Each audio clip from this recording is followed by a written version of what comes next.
मी बायकोला मारून आलोय. पत्नीची हत्या करून पती पोलीस स्टेशनमध्ये हजर. पोलिसांकडून आरोपीला अटक. चारित्र्याच्या संशयावरून पत्नीची गळावळून हत्या केल्याची धक्कादायक घटना कल्याणमध्ये उघडकीस आली आहे.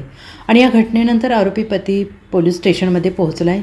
मी माझ्या बायकोची हत्या करून आलो आहे असं सांगत स्वतःच पोलीस ठाण्यात पोहोचला आहे. त्यामुळे पोलीसही काही काळ चक्रावून गेले होते. विशाल भुतकर असं आरोपी पतीचं नाव आहे.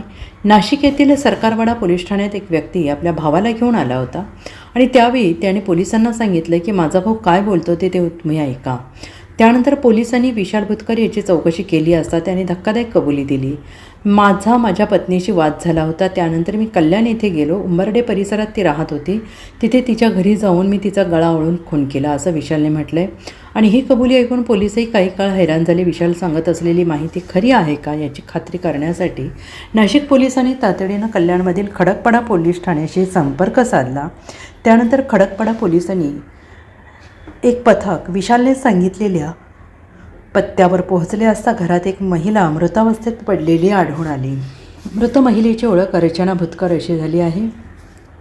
प्राथमिक माहितीनुसार विशाल आणि अर्चना यांच्यात काही गेल्या महिन्यांपासून कौटुंबिक वाद सुरू होता आणि दोघांना 2 मुले असून त्यापैकी एक मूल विशालकडे, दुसरे मूल अर्चनाच्या आईकडे राहत असल्याची माहिती समोर आली. दरम्यान पत्नीच्या चारित्र्यावर संशय घेत असल्यामुळे विशालने संतापाच्या भरात अर्चनाचा गळा ओळून खून केल्याची कबुली दिली आहे. आणि या घटनेनंतर नाशिक पोलिसांनी माहिती दिल्यानंतर खडकपाडा पोलिसांनी घटनास्थळी पंचनामा करत पुढील तपास सुरू केला आहे. ब्युरो रिपोर्ट SBN मराठी, कल्याण.